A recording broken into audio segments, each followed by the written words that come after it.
Why shouldn't they? I'm opposed to death penalty, but what is the argument that someone who is below a certain understanding of reality is exempt from death? I think it would be, just the only thing I can figure is they think maybe this person is not put them in the right circumstances and they're no longer a danger to other people anymore. I'm not saying like let them back out on the street or whatever, but say this is a kind of person that needs to be in a mental institution. That they could be prevented from ever doing something like this again in some way. But I would also say there are men on death row, and this is why I say that I'm so conflicted about all of this, and I can't really say one way or the other. There were men I knew on death row that I knew personally on death row that I knew if these men ever get a shred of a chance, they will kill someone again. The same argument for the mentally ill, though, can be made for any murderer. That if a guy, say, kills his wife, he premeditates a murder, it's a cop, right? The cop you described. Well, lock him in a box and he's not going to kill anybody. Right. Well, I don't even agree with that, though. I know that even that, honestly, is kind of a horseshit argument, because what I saw is men like that they say that, lock them in a box and they're never going to do anything to everybody again. They're in a building with thousands of people. Yeah. So they're still victimizing people in there. You may have people that, are in there for whatever reasons it is. Maybe they got caught with like meth or something like that. They weren't hurting anyone. They were just, mething up, whatever the hell it is. They end up in there. You take them and put them in this situation with a person that victimizes them the entire time they're in there. And then by the time you put that person back out on the street, the argument that I always make is, the number of people that will never get out of prison is a tiny, tiny amount. Almost every single person that is in prison, almost all of them will one day be back out on the street. They're going to be in your churches, they're going to be in your schools, they're going to be in your grocery stores. So it's probably not the best idea to drive them insane with torture before reintroducing them into that environment. So if you put them in a situation with people who are going to continually victimize them, beat the hell out of them, maybe rape them, take everything they've got every day, by the time they get released back out, they are going to be a worse person, not necessarily even because of their own, choices and actions, but they're going to be a worse person just because they are in a deep state of shock and trauma. That's actually a really good argument that has not been brought up that much to me before, or I would say ever, that these people who have committed these very serious crimes are still surrounded by a bunch of other people. And what I'm hearing is, if you're a guy who did hard drugs, meaning victimless, but yourself, maybe they caught you with cocaine or something. Right. You're now in prison with potential murderers. Yes. They could murder you. Has They could abuse you. And so they've not been isolated from society. They're still with people. Exactly. That's a very interesting point. Because my attitude has been, the fear I have with the death penalty is that innocent people will die. And they do.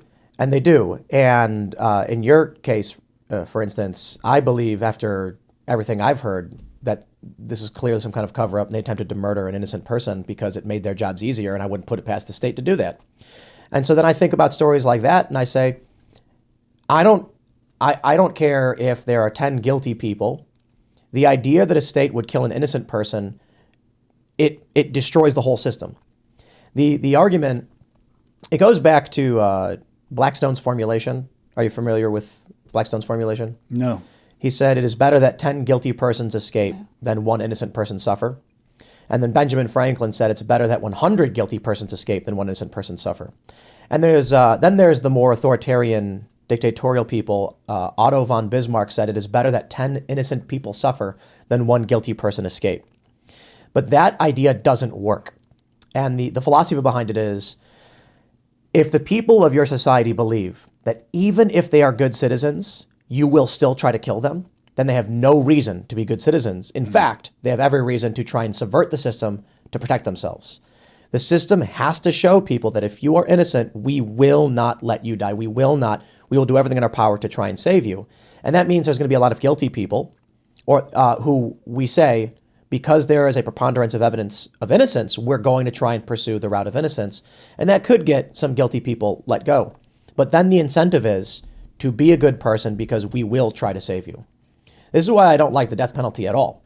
Because there are really nasty people, and I'll keep the politics out of it, who knowingly keep innocent people in prison, whether it's the death penalty or otherwise, because it makes them look good. It makes them look tough on crime.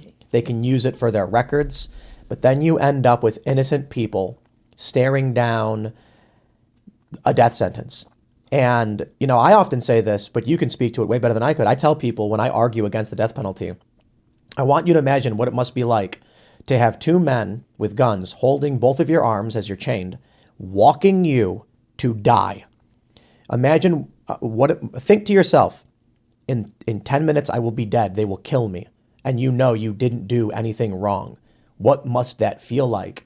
And then understand that even if it's 0.1%, the idea that you, in support of the death penalty, would put a person through that. I don't have all the answers, and I certainly, I think it's a really great point you make, that these people who commit these crimes, they're still with other people. And some of these people are not violent offenders. Someone may have done heroin too much and they're a victim, but now they're in this prison where they could be around someone who would hurt them in that way. And that's a tough question, man. I don't have the answers for. But even if somebody did do a violent crime, there's a million reasons why people would fly off the handle and do a violent crime and not actually be a danger to other people. But then there's people who, are categorically damaged, who want to torture people, who want to hurt people, who want to rape people. And so I think there's levels of these things. And I don't believe that, just anybody should be given the death penalty. I think that there has to be an extremely high burden of proof. I mean, I'm one of the few people, I keep getting yelled at on Twitter because I keep saying Alex Murdaugh. I didn't think there was enough evidence to convict him. But in some cases, the woman who killed Sandra Cantu, for example, the little girl in California, the fact that she didn't get the death penalty blew my mind, because she, tortured her sexually and stuffed her in a suitcase, and she was somebody that this little girl trusted. There's a level, I think California, I think that's the one law that they have right, is that they only give the death penalty if there's an extreme circumstance on top of the murder, if there was torture, if it was sexual, if it was a serial killer, something like that. In that case of the little girl, though, how is the evidence? I mean, it was solid. I mean, she confessed, I believe, and then she swallowed razor blades in court. It's a whole thing. I got really down that rabbit hole. I could go on about that one. Well, forever, I would have to just ask Damien. I mean, as someone with real experience dealing with this, your views. Well, I have one specific one, though. You've probably been asked this before. Would you support the death penalty if you got the DNA evidence done and they found out who it was, and that led to finding more evidence and just absolutely proving who actually killed those little boys? Would you support the death penalty for them? Even in that situation, I can't say solidly yes or no. I think I would really have to look at it.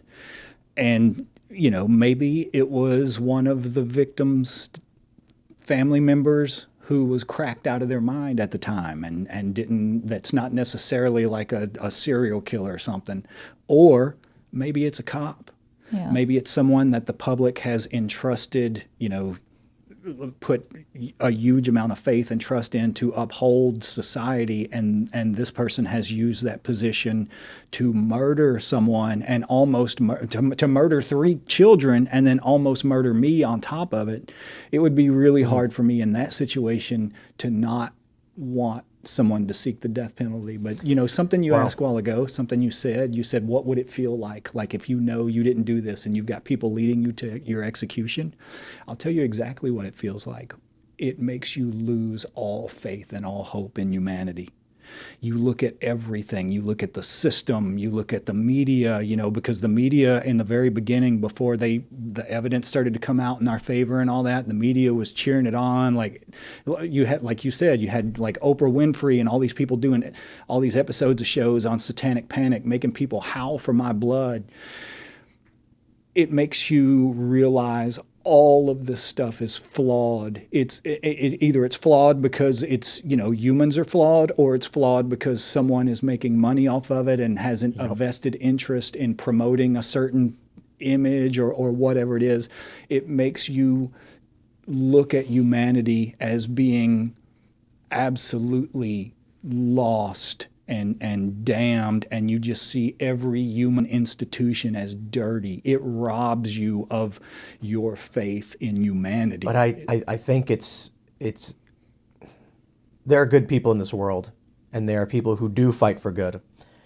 But an angry mob is dangerous. Yes. And I think it's not so much that it's exposing you to the darkest element of humanity in how these machines, how they operate. I mean, I was just talking about this the other day over something substantially less, let's call it weighted, a story that's particularly irrelevant to the average person, but really pissed me off. Schemers, these people who seek personal gain, and they don't care what damage it will bring. And it can scale up from the simplest lying to the press or lying to the public to get money, all the way up to being willing to kill an innocent person if it protects you. But